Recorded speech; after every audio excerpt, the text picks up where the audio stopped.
I was raised to believe the world was ending, that salvation was a countdown, that everyone I loved needed to be saved before it was too late.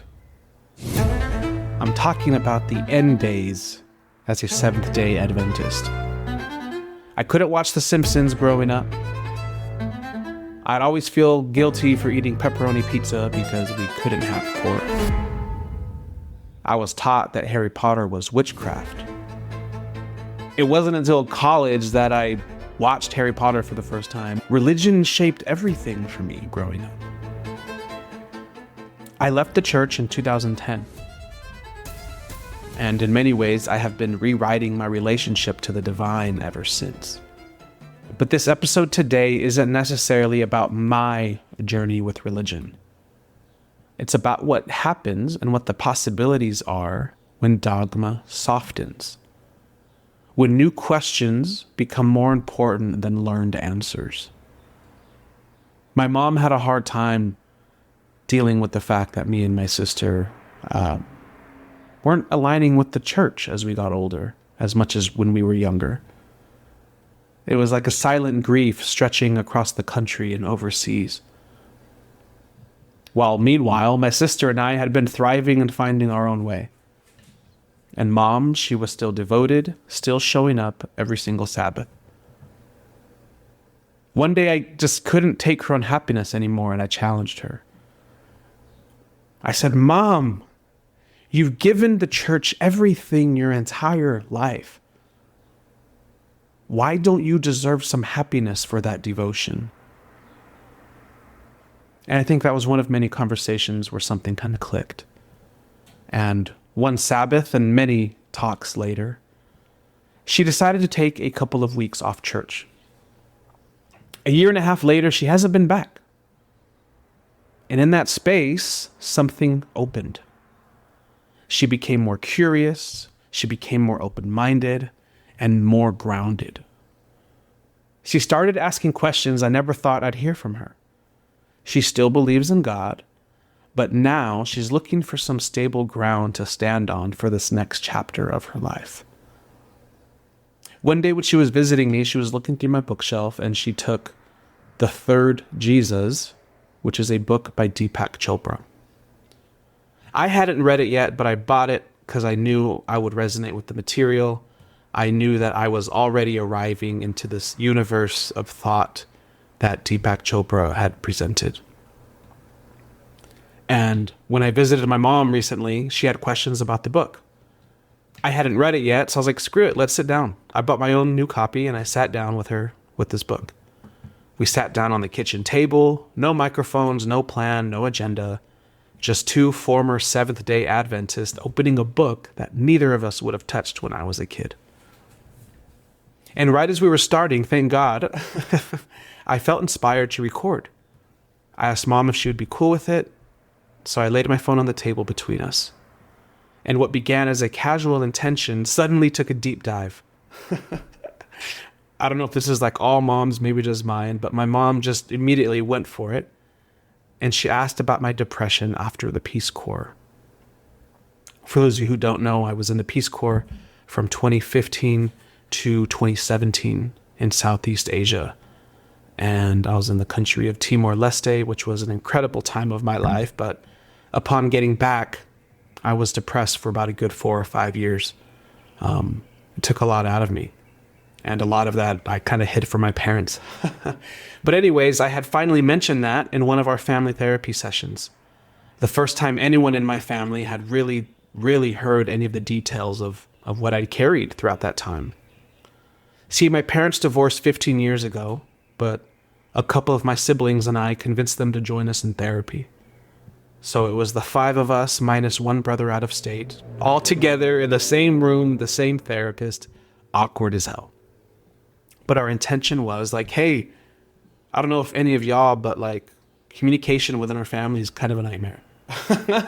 My sister's texting me, I'm calling my brother, my mom's texting us at a group chat, we're reaching out to each other. It's like, we're going in circles all the time. Why are we talking around each other? And so it's like, let's go to therapy and figure this out. And it's working. It's working so much that I was able to sit in this kitchen table with my mom and have this conversation with her without flinching. Before, when my mom would ask me those kinds of questions, I would just flinch, I would deflect, I would give a one-word answer. But I felt comfortable enough just completely opening up. So in this episode, I tell her about my depression after Peace Corps, how for so long I thought it was heartbreak, and I thought it was love, and it was really just grief. You know, I learned that sometimes we cling to a pain that feels safer. You know, the saying that the devil you know is better than the one you don't. And that the devil I knew was heartbreak, and the devil I didn't was grief. And, you know, grief can wear any disguise of love stories, of pain, of anger, of resentment. Especially when grief has nowhere to land, it'll stick to anything. So she recognized her own version of that, and the terror that comes when you finally get a moment of peace, and how you're not sure if you can trust it, and how that can be a certain hell of its own, certainly. We talk about Christ consciousness, about what it means to live with complete unconditional love. Unconditional love, not just, oh, this person agrees with me, so I'm going to love them. This person has the same values as me, so I'm going to love them. No, unconditional love. What does it mean to love someone no matter what? What does it mean to love someone who hasn't earned it? Who you think hasn't earned it, right? Everyone's earned it, at least in my eyes. But of course, you're probably disagreeing right now.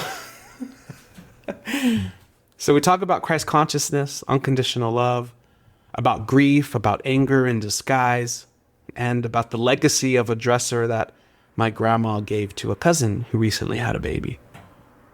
We talk about what it means to protect peace once you finally find it and once it finally finds you.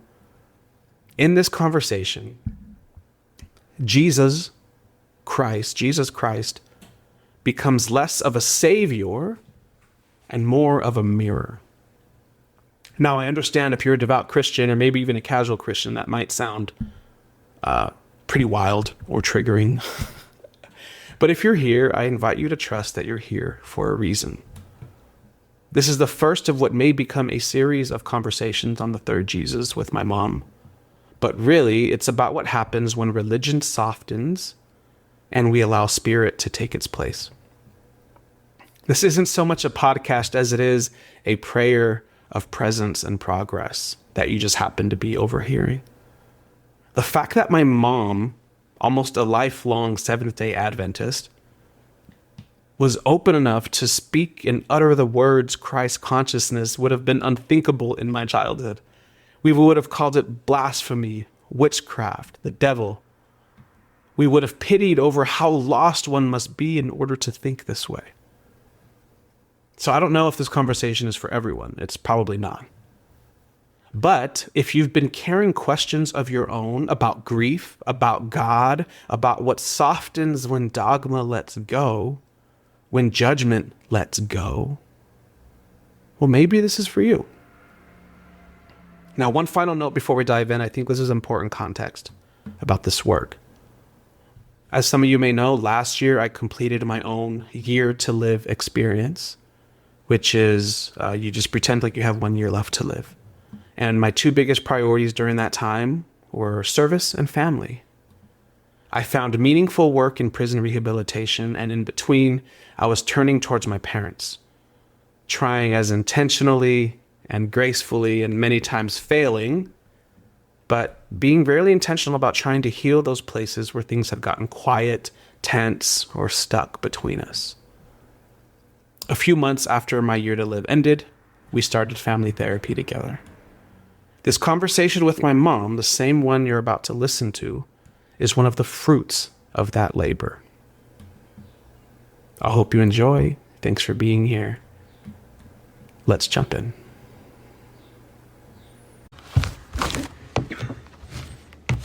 Okay, what's up? I'm interested in knowing what had you so depressed after you came back from Peace. I thought it was heartbreak. I thought I just wanted to be with someone who I couldn't be with. But it was all the grief. I didn't acknowledge all the loss that I've had during Timor. I didn't realize it was all lost until like 2020. 2 years later. Or even now, it actually wasn't even until last year where I didn't acknowledge all the loss. The loss of. Oh, well, my friend had died like my first month there from camp. Theo's loss. Where the loss of Theo. And then when getting back from home, when I went back to the country, within like the first week back, my two closest friends both went back home. And they were like my rocks. So like when I needed a support system the most, they were gone. And then to finish off my first year in November, that was when Angela died. That's right. So it was like, it was that it was so many, and it was also that it was my first experience with loss to someone very close to me, at least. Yeah, but I blamed all of that on heartbreak. I thought it was just a girl problem. So that's why I obsessed over the girl stuff for like 2 or 3 years, because I wasn't ready to look at the grief. I was like, I'd prefer to be heartbroken rather than grieving. Wow. And minus all of that, it's a tough experience anyway, readjustment. They say readjustment is always hard. So even if I didn't experience like that trauma of the loss, I probably still would have been depressed in some way, because it's just the readjustment process is hard. It's hard to go somewhere and get used to a new place and a new way of life and then get thrust back into the old one. So I was dealing with readjustment. I was dealing with reverse culture shock. I missed my host family. I missed the partner I was with. I missed the person who I didn't end up with. It's like I was grieving two different women. And yeah, and then just coming back into the day-to-day life. And then with all of that grief bubbling under that I'd never acknowledged. Yeah, I was just kind of lost. And did you ever go to counseling in college? No. During college, no. So you had never gone to counseling at all until after you came back? Yes. Or did you go to counseling at Timor? No. No.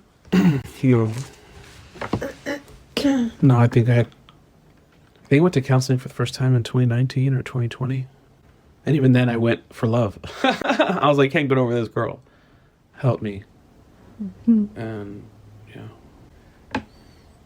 Then I figure it can be very depressing to see how life is in another country. So different from us. From the U.S. Yeah. And then... And they were a country of community. There's not a lot of community here. So what it lacks in one area is rich in another. Mm-hmm. Yeah. Like here too. Community. Yeah, we're rich in amenities, and we're rich in status, and we're rich in things, but we're poor in spirit, and in love, and in family, and in community. And unity too. We have like so many different cultures and communities here over there. It's just like you're all just Timorese. So that was pretty cool. Yeah. Everyone was the same culture. So then, does that mean then that you feel that we didn't have family unity.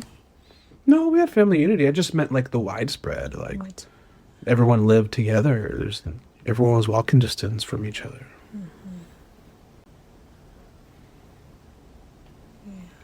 They would help. It was on another level, they would help build each other's houses.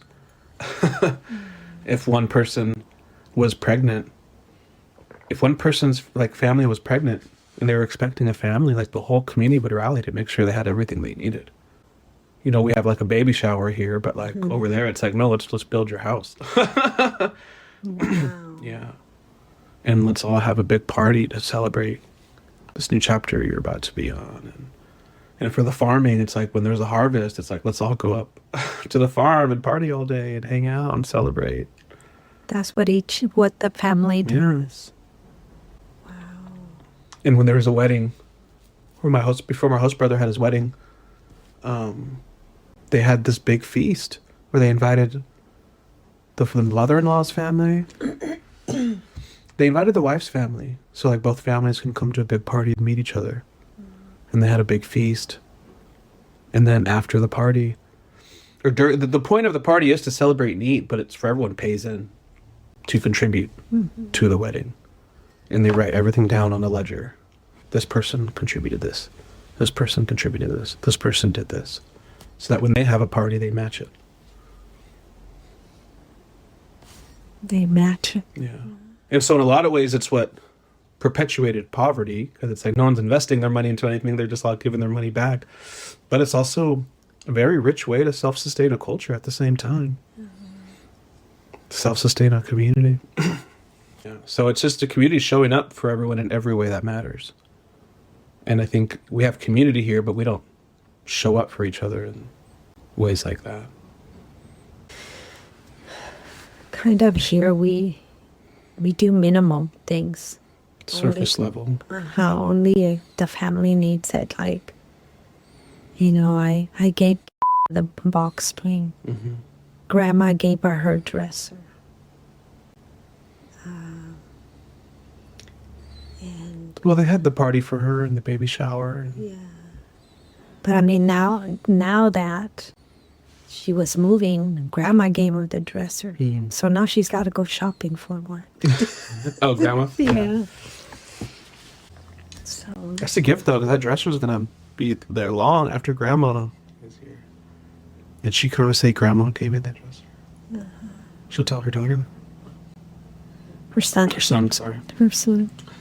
And that dresser will probably become the baby's dresser when he's a teenager. Yeah. Because then, I think Grandma knew what she was doing. Yeah, her son's going to have that until he's old enough to put condoms in it. Oh my God. And let's go start all over. This came from your great grandma. I'd like that. I'd like that. So, yeah, talking about grief. When my grandma's passed away, I really didn't feel anything. You were close to him? And I wasn't close to them. Well, I mean, we were in different countries.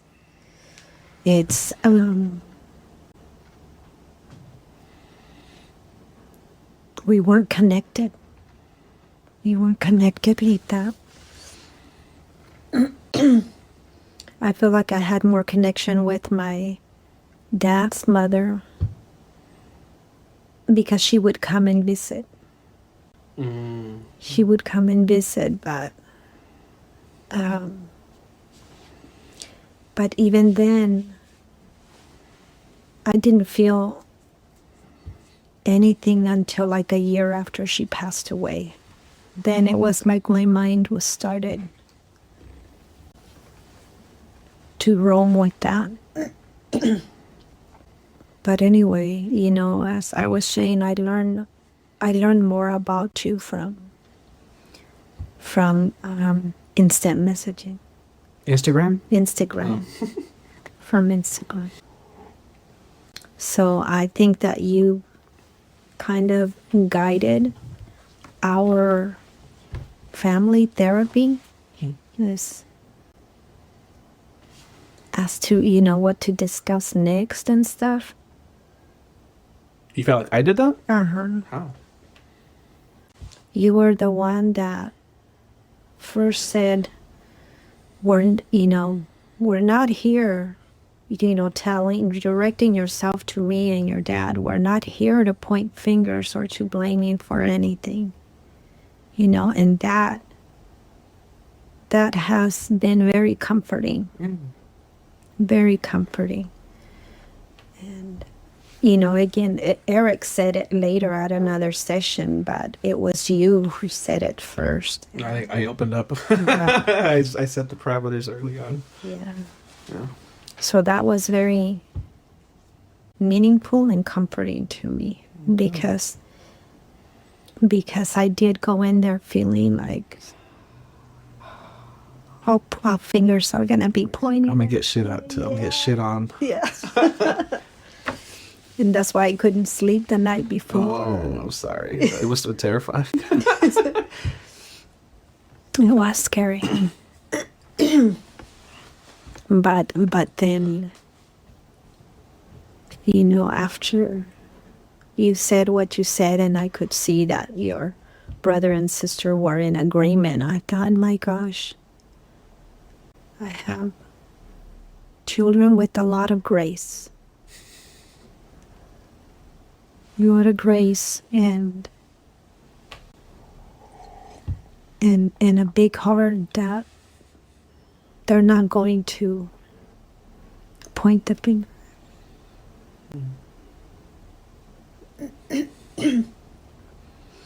So that's one of the biggest things that I've gotten out of The grace? family therapy. Just the grace. The grace from all of you. But actually, I feel like you really haven't shared very much in there. Like I have on the Peace Corps talk. And also, I don't want this to come across as like higher, but I feel like I've arrived at a lot more peace. And so I've done a lot more time and space to do work that a lot of you guys have not yet. And so I felt like it would be selfish for me to take more for me instead of allowing you guys to get a little bit more of what you needed. But it's like, to me, I want to know about you. I want to know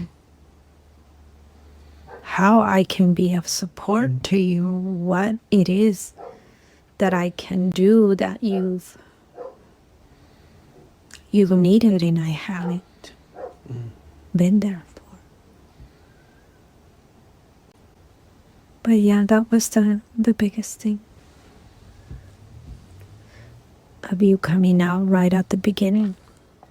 I'm glad that was helpful. So, absolutely. It's always good to set the stage. You want to talk about this book then? Yeah. Do you have your copy? I haven't read this yet. Okay. You gotta start with the intro. I recommend you highlight and mark down while you read. I do. You do? Mm-hmm. Put question marks or like WTFs. WTS. F. What the fuck? I thought that's what you meant. And what the fuck does he mean? Like where I actually have questions. Yes. Is. And next time I'll read it ahead of time. Okay. On page 28, under prayer.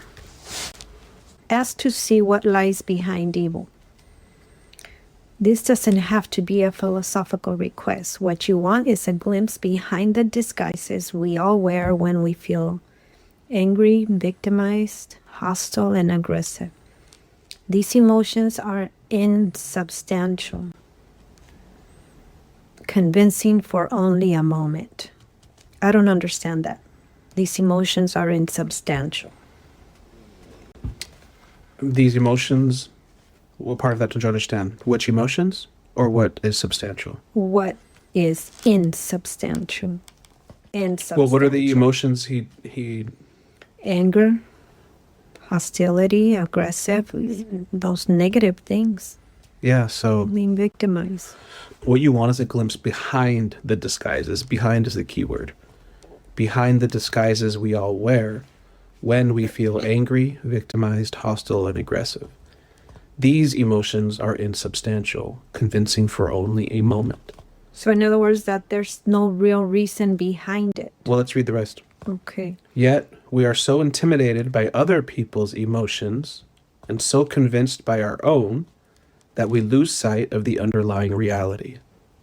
By praying to whatever deity or higher self you believe in, you are essentially making a connection with reality, asking to be reminded that illusion isn't real.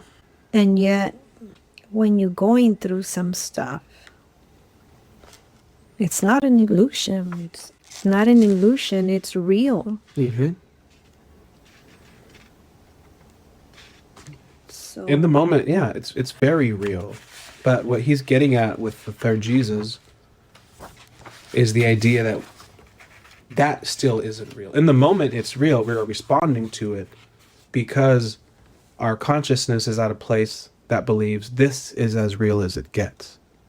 This is the realest thing that there is. And so this is why I'm reacting and responding so much to it. But when he says those are disguises, and he's what I believe he's alluding to, when he says, he doesn't say it in here, but like that we are of the underlying reality.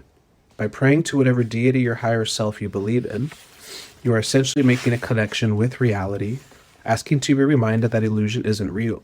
When you pray, you're reconnecting to God. You're reconnecting to the universe, to that God consciousness that they talk about, and saying that your spirit, your soul is bigger. It's saying that your soul, the soul of Leticia, is bigger than whatever the flesh of Leticia is experiencing in that moment. Like you are more than Leticia. Leticia is all you know, but your essence, your soul is way bigger than that. And that's what it's saying. So it's not necessarily to say this isn't real, it's saying to remember the essence of who you are. Does that make sense? yeah. I think we have to go ahead. The rest of it just explains further For grace. for grace and love and faith, because I put on here, or I highlighted, pain is too physical and too present under faith. Mm-hmm. Okay. Despite its intensity, pain is only temporary. Evil depends on our forgetting this fact. If it couldn't inflict pain, evil would have no power at all. Therefore, when caught in the throes of any pain, keep faith. And And the next is what we said. Look, realize that there is a reality beyond our present misery. You are that reality. That essence of Leticia is that reality. The Leticia behind the Leticia. And you will return to it as your suffering lessens. I think we have to, he defines evil in the previous paragraph. I think we have to look at that too first. okay, Go on let's see what he talks about as page evil first. 27. Oh, here it is. Look. But the fact that Jesus is worshipped for not resisting evil hasn't carried the day for us ordinary mortals. We continue to live, by and large, by the very law he preached against, an eye for an eye, 100%. The missing element, as always, is consciousness. You cannot live by resist not evil without being in a higher state of consciousness. Fortunately, to the extent that you rise toward God consciousness, evil withdrawals, leaving you invulnerable. Evil is everything when you are susceptible to it. It is nothing when you aren't. These are two poles of spiritual existence, the beginning and the end of the journey. In between are many steps, but Jesus doesn't fill them. Perhaps in real life he did, because the scant words he left to us, those his followers could remember and write down, amount to less than 2 or 3 hours if read one after the other. However, the wisdom traditions of the world can fill in the blanks for us. In Buddhism, in the ancient Vedic writings of India, and in the lives of Christian saints, we find abundant evidence that awareness can grow in the direction of God consciousness, and we see how it can do so. So this is important. Well, first, what questions do you have here? What makes sense? What doesn't? Evil, I have to bring this up. It's like,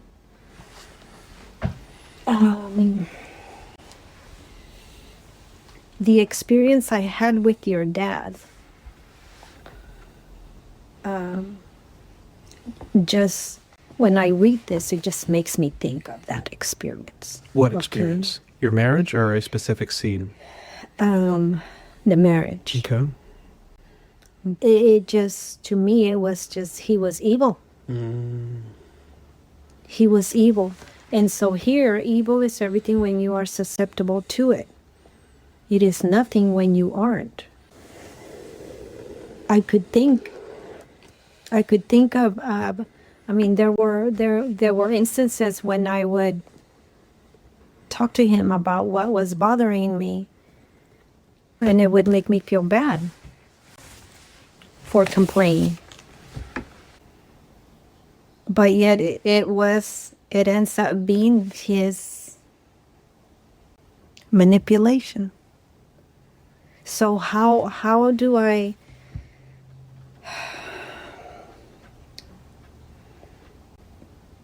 evil is everything when you're susceptible to it. How would I not have been susceptible to it? We'll read the next one. These are the two poles of the spiritual existence, the beginning and the end of the journey. So being susceptible to it's the beginning of the journey. Not being susceptible to it is the end of the journey. Oh. In between are many steps, but Jesus doesn't fill them. So this is kind of what we were saying, how I told you about that video I watched, I think it was by Alan Watts, where he says that Christians are interesting because they hold themselves to a standard of what they believe is a God human of Jesus, right? And that's what he says here. Jesus, there's a lot in between, but Jesus doesn't tell people that. He's only telling people the words that he left to us, which is kind of at the end of the journey. Yeah. However, the wisdom traditions of the world can fill in the blanks for us. Buddhism, Vedic writings of India, Christian saints, etc. That awareness can grow in the direction of God consciousness, and we see how it can do so. So this is why, do you remember when you went on that SDA retreat in Mexico, and you said, we meditated? And I was like, awesome, what was it? And you're like, rewrote Bible verses over and over with their non-dominant hand. And that's why I was so mad. I was like, that's great for writing and mindfulness, but look, that is a Buddhism, that is an ancient practice that the church robbed from you and said, you are not going to have access to these thousands of years, however long of years, hundreds of thousands of years of ancient tradition of meditation. We are going to further indoctrinate you. And so what meditation does, that's the in-between. That's a lot of the in-between. And meditation can have many different roles. For me, it was poetry. For others, it could be running. For others, it's whatever. It's like a spiritual practice that brings you into the present. For Eric, it's probably through cooking. That's what he wanted to safeguard so much. Let me cook. Let me cook. And so that just takes you along the journey, and it can help you start it. But the end of it is when you aren't susceptible to it. And I hate saying, I don't want to say that I'm at the end of the journey, but according to this passage, I am, because me not being susceptible to the evil is what makes me so good at my job. Because I can go in there and not see the evil that they all did. I see that the evil is the disguise. What he says here under prayer. Look, ask to see what lies behind evil. That's what I'm seeing. That's what I'm obsessed with. I see what's behind the evil. This doesn't have to be a philosophical request. What you want is a glimpse behind the disguises we all wear when we feel angry, victimized, hostile, and aggressive. Again, those are the disguises that we wear. What you want is a glimpse behind it. And that glimpse behind it is, to me, is seeing the God in them. Because these emotions are insubstantial, convincing for only a moment. So when it comes to Dad, the evil that you saw, the manipulation, yes, but what else is there behind that? Is there anything behind that? It's not a trick question. I'm just asking you from your experience. His need to control. So that's what you see behind that, his need to control. His need to control, so there's something he's afraid of. Yeah. So this is endless layers. If you think about an onion, that's one layer you pulled back. His manipulation, okay, under that, need to control. What would you say is behind that? The fear that you said? Fear of something. Fear of something. Yet we are so intimidated by other people's emotions and so convinced by our own that we lose sight of the underlying reality. By praying to whatever deity or higher self you believe in, you are essentially making a connection with reality, asking to be reminded that illusion isn't real. That makes sense? Okay, yeah. Yeah, that makes sense. And see, here on salvation, page 29, under salvation, when you can step outside of your own suffering, you are saved. In spiritual terms, salvation is the same as being rescued physically. Physical danger puts us in a state of chaos, hurt, fear of danger, and panic. All these conditions are reflected in your mind. You resort to images of disaster whenever mental threats appear. Therefore, to be saved from suffering, you must find a place that is neither physical nor mental. Jesus calls this place the kingdom of God, or the soul. The label is less important than finding experience. Step by step, each person must locate an inner state that is free from images of pain. In that state lies redemption. I highlighted the step by step. Each person must locate an inner state that is free from images of pain. In that state lies redemption. What stood out to you about that? There's gotta be, I remember through my ugly turmoil in the marriage, there were times, very few times, where I would be at peace and the pain wasn't there. You know, the pain, you could say, was like pushed down, or I don't know, it just wasn't there. But I didn't feel safe. You still with didn't that. feel safe. I didn't feel safe because I thought, if I let myself stay in that, In the peace? in the peace, it was only going to let me go back into the marriage and think of him as not the evil person I was thinking. Well, you would lie to yourself? Yeah. And that I would just put myself back in the same pattern that I was in the marriage, and then come back to the same turmoil I was in. Where did you find the peace? When would that peace come? I think it would come when I managed not to think about everything that was going on. So that was very few. How instances. I don't know. you don't remember what you were doing? Were you cooking, or were you working on the yard, or going for a walk? Maybe I was on a drive listening to music, and then someone would call me. Someone would call me and ask me how things were going. And While driving? and it would just stir everything up. I was listening to my music. It would stir everything up, and then the anger would skyrocket. So I felt like there was no getting around it. Well, then that's why I tell you guys, you don't have to answer your phone every time someone calls. Yeah. I didn't tell you that, and I tell you that now, though. I was like, you don't protect your peace. If you're feeling good, don't answer. That is the thing that I never had in mind. Protect your peace. Protecting you found it, and you have to protect it. Like, no, someone's calling, I have to answer. I have to go. Yeah, that is something that I wasn't aware of. Mm-hmm. Or like when you're watching a movie. That's why I would get so frustrated, and sometimes do, but like when you're watching a movie and you pause the movie to answer your call, and then you'll talk for 30 minutes, and then you'll finish the movie, someone else calls, you pause. I was like, protect your peace, enjoy the damn movie. If you like this movie, why are you letting someone get in the way of it? Well, the other day I did that. Good. The other day I did that.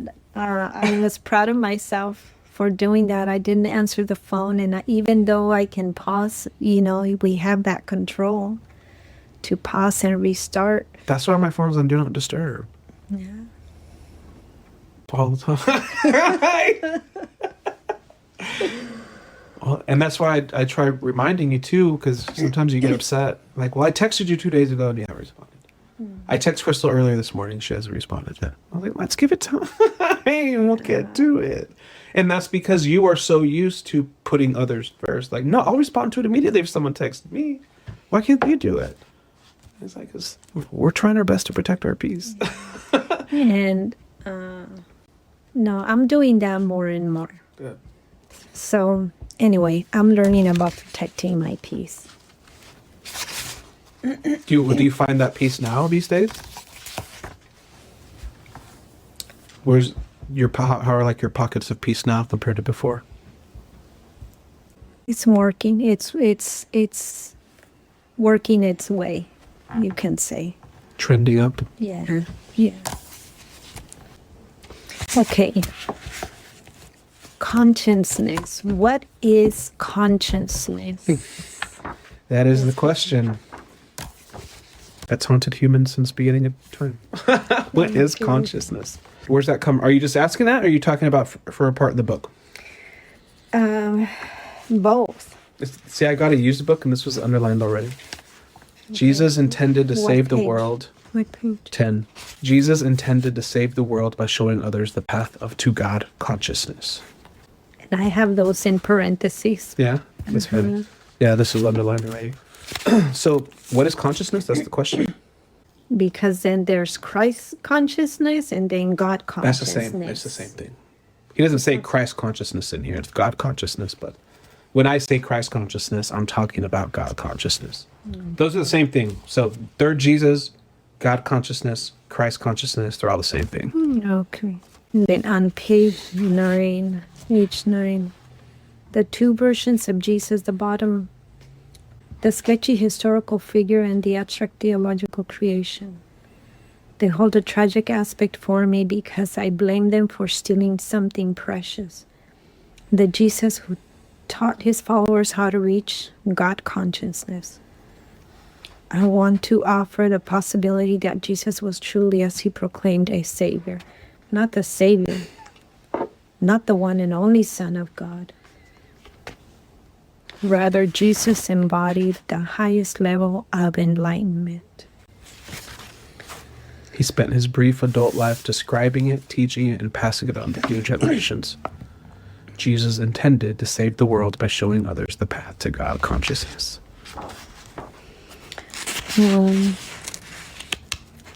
So God consciousness is like just knowing what he's about. Yeah, when I talk about Christ consciousness and people ask me what it is, because this came up like in dating. I'd be dating recently, or someone's religious or they're not. And there was one girl who we had a couple phone calls. She was about Jesus, but she wasn't so much about religion, but she loved Jesus and she found a church that she likes going to. And I was like, I love Jesus. Jesus is incredible, but he's not my savior. And I was like, I'll pray to Jesus. Still, I've had Jesus visit me in visions, but he is not my savior. I think Jesus was just trying to teach us about how to live one with God. And so Christ consciousness is the energetic embodiment of everything living like Christ should be. Living like Christ should. Living like Christ does. Yeah. Like, it's literally, what would Jesus do? That's Christ consciousness. Not what would Christianity do. Not what does the church tell you to do. Not what does the pastor tell you to do. Not what does the lady at the end of the pew tell you to do. What would Jesus do? Oh, okay. And Jesus would sit and break bread with anyone and everyone, any time of day. Yeah. Yeah, Jesus would not ridicule someone for being gay. He would not ridicule a trans person. He would love those people. He loves anyone that is rejected. Anyone, period. And Christ consciousness became louder and louder and louder to me the more I was in prison. The more I unlocked this incredible love for everyone, and like truly seeing the heart of all of them, not even caring what their crimes were, not even thinking about it. It was like I found this profound love, and I was like, oh, this is, and I hate to say it because like in Christian, like it'd be blasphemy to a devout Christian, but to be like, I feel like Jesus. Right? Even you, your eyes just went, what the hell are you talking about? But I felt godlike in the love I felt in that room for them. I was like, this is love. This is what Christ was talking about. Wow, David. I like that. Yeah. Yesterday during the day, I was thinking, I should tell Sandra to come prepared to have dinner with me. To have dinner here when she comes to pick up the kids. And I didn't, but I called her to see how far she was, because I knew she had already left. And she said, hey, do you have any of that sopita left? Because on Friday I made sopita for you. I told them I would have that ready for her, for the kids, and they did. They did eat that. They were happy. And then it made me realize that, I had these things ready for the kids, and I was thinking about getting something ready for her, just like I think about getting things ready for you and for Eric and Crystal. And I thought, Sandra doesn't have a mom to do that for her. And it just, I just had that feeling like I can do that for her. And this, when she told me about that she wanted sopita, dije, no, that sopita's gone. We finished it that evening. And I said, but I'll make some for you. And so vino, and ya estaba lista la sopa, and I said, you want some enchiladas too? I can just picture her mom doing that for her. And it made me pushed away anything negative that I would feel. So I can see how you say you feel about those prisoners that you, I felt love for her. And I've been buying things for her that I never did before. And then it does make me wonder, what's wrong with Letty? What is she doing? You know? Oh, if she's thinking that? Yeah, if she's suspicious about what, she what is she thinking? What's her agenda? But that's just love. That's exactly what it is. That's exactly what it is. Without, just doing something good without judgment. Without judgment and noticing the human. Mm-hmm. You saw the little girl who lost her mom. Yeah. You're like, nothing else matters. Yeah. It doesn't matter. That's someone who deserves love. That they're not getting anymore. Well, just not in flesh. Not from her mother. Not in flesh. Not in the flesh.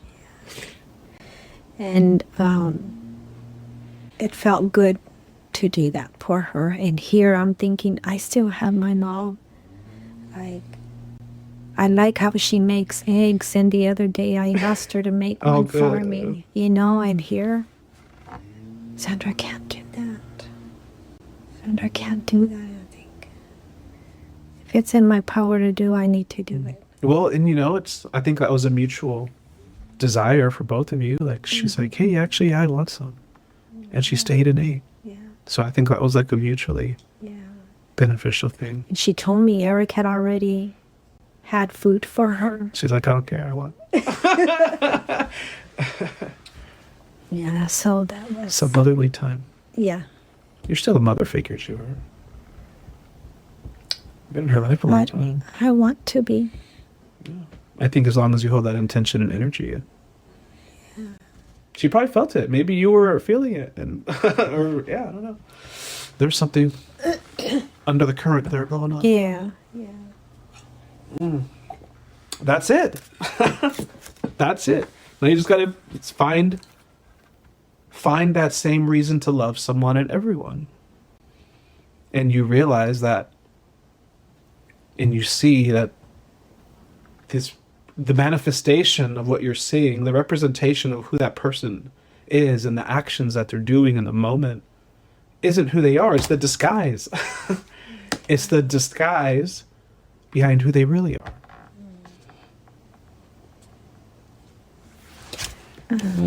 I need to highlight that. Well, it was the part we started. Yeah. Yeah, we just went full circle. Let's read it again. Prayer.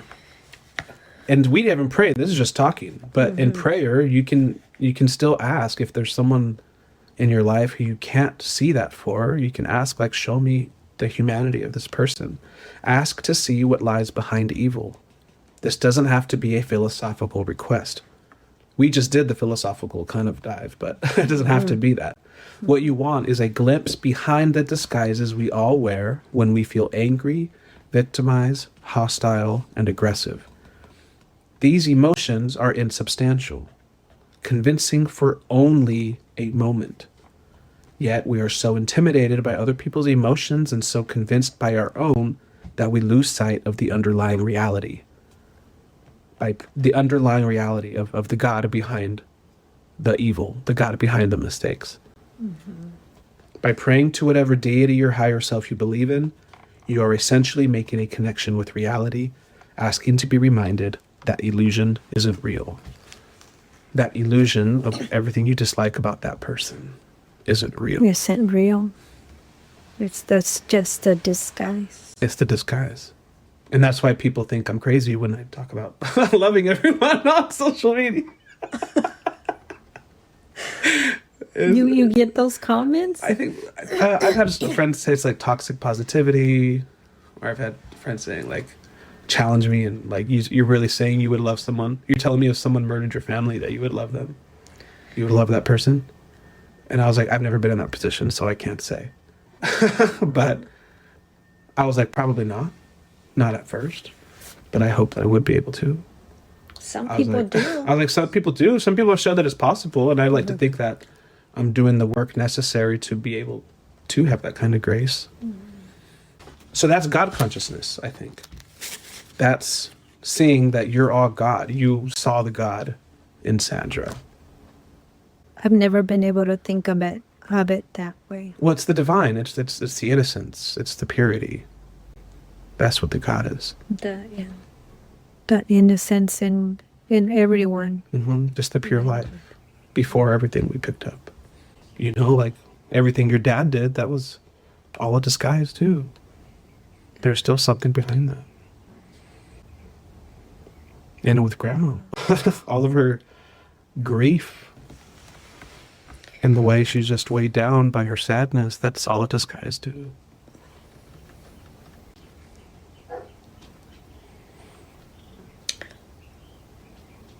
It has to be the disguise is, or whatever it is she's feeling is part of all her illness.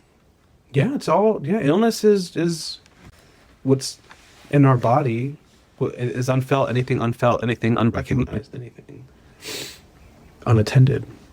It just stays stuck in our body and becomes an illness. The energy kills it. Yeah. The energy is killing us from inside out. It would be so hard to explain this to her. Yeah, she's so, I mean, to anyone who's been heavy in the indoctrination, because they taught, I'm sure in this book says it, but religion robs you of spirit. I had went to like a men's breakfast that a friend invited me to. It was at a church. I didn't think it was going to be super religious, but there was a breakfast and it was cool. And then after there was like a message and it did get preachy, but I hadn't been in like a sermon in a while. And I heard the guy, the speaker, he was so proud of the fact of like how much his mindset is focused on heaven. You know, like he would tell his daughters, like, hey, what you're going through right now, this decision you're facing, is this kingdom minded or like earthly minded? If it's about earth, it doesn't matter. It's all about the kingdom of God when we go to heaven. And that's what I was telling you. I was like, the church robbed us of now. They're saying now doesn't matter. That this life doesn't matter. That what matters is where we're going after we die. Yeah. And that's the ultimate robbing from the present. Yeah. It's true. It's like, okay, yeah, we're supposed to focus in the kingdom of heaven, but in the meantime, what do I do? How do I deal with this? How do I deal now with this? Yeah. And the answer is you bring them to church. They're not saved. It's because they need Jesus. Yeah or no? Yeah. So then, like you said, you pray to Jesus, but you don't feel like he's your savior? No. I think he's and I say this with as much humility as possible, but I think he's like a peer. He's one of us. Oh, he is. Yeah, he's one of us who just was very blessed, talented, and very smart, and he did the work. He was very humble. That was probably his soul's mission, to come and be who he was. But no, I think it's possible for us to attain what he did. I'm not saying I'm trying to do that. I think the more you live with love, the more you're living with that Christ consciousness. Because where it says like the evil, you don't see the evil. You either see the evil or you don't. And I don't see evil. I don't see evil anywhere. I see people hurting people. Do you have anything else on your, any other pages you highlighted? Or? All the previous steps serve one purpose: to blur the line between good and evil. In the beginning, these are stark opposites. We experience good through pleasure, peace, well-being, safety. We experience evil through pain, struggle, restriction, and fear. We naturally seek the one and run away from the other. what we don't see is that these natural tendencies belong to a state of awareness that has been conditioned over time. In other words, they are self-created. By gaining knowledge of the self, you also learn how to create new things in place of the old. As regards to evil, the new thing you must create is the absence of duality. No more dark versus light. No more fixed boundaries to divide safe from unsafe, God from Satan, self from non-self. Okay, that duality. Yeah. You'll hear that in other videos we've watched where it says non-duality. It's the same thing as absence of duality. Absence of Duality is dual. It's two options. two options. Yes, Yeah, good or like bad. good or bad. Yes or no, good or evil, God or Satan, love or hate, rich, poor. And see, in my mind, it's like everything is about that, Yeah. right? In the doctrines that I received, it's everything is about that. And society, too. That's been pushed by society. It's either liberal or Republican. Yeah. You either love someone or you hate them. You either support minorities or you're a racist. You either support this person or you're a Nazi. Wow. We're very much, and if you're not this, you're definitely that. Wow. And so no one's listening to each other. We're not so no more fixed boundaries to divide safe from unsafe, God from Satan, self from non-self. As these boundaries fade, nothing remains but one reality. As these boundaries fade, as you begin to see that the two are more of one, nothing remains but one reality, a boundless state known as God. This is God consciousness, knowing that everything is one. To the extent that you can dissolve your own fearful limitations, the fearful limitations is the duality. Okay. Okay. To the extent that you can dissolve your own fearful limitations, you get closer to God consciousness. And in the same process, you rob evil of its seeming reality. Dissolve your own fearful limitations, that is the duality part. This is only the briefest outline of how a person can move beyond evil. But I believe it is what Jesus meant when he said, "Resist not evil." Behind the appearance of craziness lies profound wisdom. Yet we only get a hint of that in the few words recorded by the Gospels.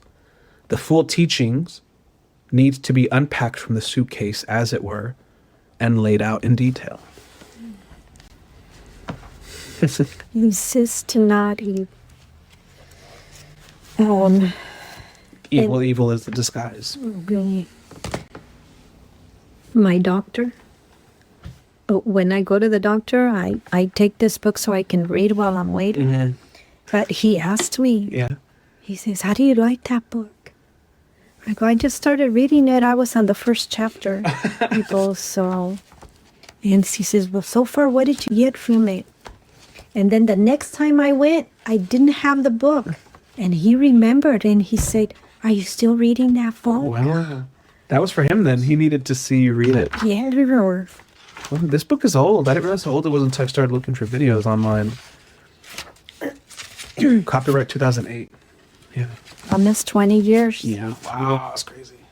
Yes. Does that make sense at the end? Yes. So you have a better idea about consciousness?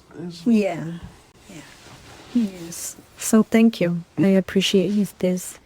When it talks here about resist not evil, That is duality. that's duality. Because, you have, You're resisting evil. No, we're good. but Jesus says, don't resist. That to me, Because you have to love. to me, it didn't make sense. That's consciousness. That means that the consciousness you were at was limited because you could not perceive a higher truth. There are many levels of consciousness. It's never ending. There's animal consciousness.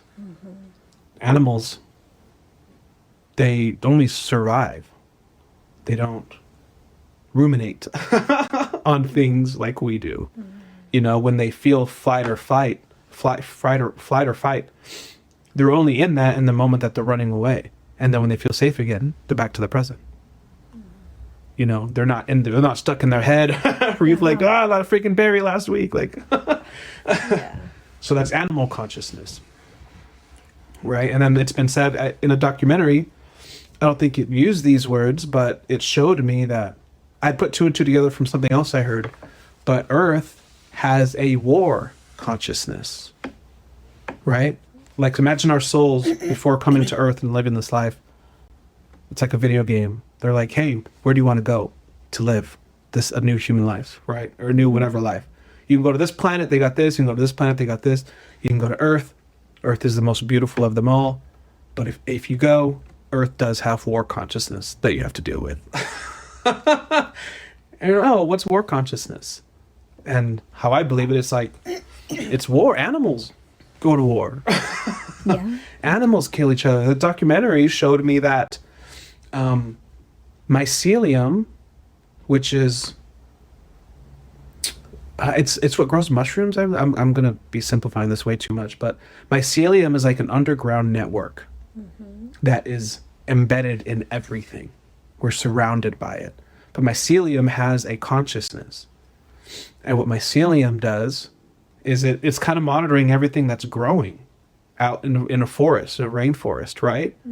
And it realizes that there's some kind of plant who's growing to be very, very big. Mind you, this plant is growing with other competing plants, and they're all fighting for the sunlight. So plants are trying to kill each other so they can get all the sunlight. That's war consciousness, right? So this plant is getting overpowering, it's getting too big, and mycelium has to check it. It's like, no, this plant's getting too much. So it sends an army of ants to go start destroying the plant. Right? Okay. So then the plant's like, oh, we're getting destroyed by ants. We have to give it a toxin. So it takes some time, but while the ants are tearing it apart, it develops a toxin that comes out of the plants when the ants eat it. So the ants are then like, hey, they have a defense. We have to move to another plant. And it goes to that plant and that plant defense. It goes, but I think that's like kind of where the God consciousness is too, because when that happens, the ants survive, and the ants get to sustain and thrive, but everyone takes a small hit. All the different plants are taking small, like it's their offering, the tithe. It's their 10%. It's their 10%. Yeah. Okay. So when I realized that, I was like, oh, part of the deal on being here is that we're always going to see a good versus evil. And humans, we are the highest consciousness of any living entity because we can interact with nature, with God. We can see that we are also God. Right? We're aware of ourselves. We're not just eating, praying, hunting. Like, we are aware of ourselves. We're aware of the things we say. We're aware of the things we said 10 years ago that are still haunting us. Right? Yeah. So that is just a basic human consciousness. You're aware of yourself. And then but then you still have other consciousness to go. Then you get to God consciousness. Consciousness is being aware. I think it's levels of being aware. Levels of being aware. Yeah. Okay. But yeah, it's being aware. I'm not the expert though. I'm on page 30. Okay. Yeah. Okay, cool. Yeah, but right here where it says, this is only the briefest outline of how a person can move beyond evil. The full teachings need to be unpacked from the suitcase, as it were, and laid out in detail. And I think that's the work I'm doing. I'm helping people unpack the suitcase. I like how you're so aware of yourself. Of your work. Oh. Of your work, of yourself, and what you're doing. I'm very proud of you. Thank you. Thank you. Yeah. Man, Let's put together the bed frame. Okay. And then do the pedicure. You still want to do the pedicure? If there's time. Yeah. All right, y'all. One big takeaway I want to share is that grief doesn't always look like grief. In fact, I'd argue that these days, 99% of the time, grief never looks like grief. But at the same time, it always looks like grief, because grief is everything that we can feel. But if we're not acknowledging it, then it's kind of like we remove the dignity of grief. So it is everything and it's not everything, if that makes sense. Sometimes it hides inside heartbreak. Sometimes it sounds like silence. Sometimes it shows up as being even more religious. And love, well, love wears disguises too. And my mom and I spent this conversation peeling those layers back. Without guilt, beyond the judgment, behind the old beliefs we no longer wanted, or that we no longer wanted to carry. So as we close, I'm reminded that wisdom often arrives in the simplest places or phrases, even as simple as protect your peace. In a world that constantly demands our attention, that asks us to respond immediately, to engage constantly, and perhaps the most radical act is to create a sanctuary for yourself, a place where presence can flourish without interruption. And healing doesn't only live in therapy sessions. It lives in how we give while we're still here. It lives inside a dresser, a bowl of soup, a clean slate, a second chance. What would change if you could see beyond the disguises others wear to the divinity that lives within them? What might you notice if you looked at someone in your life, perhaps someone difficult, maybe someone difficult, especially someone difficult, and asked, what lies behind this disguise? This anger I'm receiving, this resentment I'm receiving, this unworthiness I'm seeing in this person, what lies behind that? What divine spark is trying to be seen? If even you found a moment of peace, whether in this episode, whether out on your walk, whether you're out cooking or driving, whatever it is, I hope you protect it. It's sacred, and you deserve your peace. And if you're still waiting for permission to love fully, to grieve honestly, to speak what's been sitting in your throat for too long, consider this your sign. You're allowed to begin. You are allowed to express. You're allowed to express emotions. You're allowed to express words. You're allowed to express anger. Honor what is in your heart. This is the apprenticeship of the unknown. All of these feelings become the unknown when we decide to walk in them. When we allow them to walk through us, we become in the unknown. We become living in the unknown. Learning to see what's really there, not what we've been conditioned to believe has to be there. I want to close this with a short poem that I found while editing this podcast. I feel like I found love, but I feel all alone. There's no one else here. Only I scream these thoughts. Only I crease this box. I am unfolding but feel left out. I am empty and ready to be filled. I've even found grace for souls who have killed. So I'm beginning to think if maybe love is a skill. You're perfect. Everything about you is perfect. Thank you.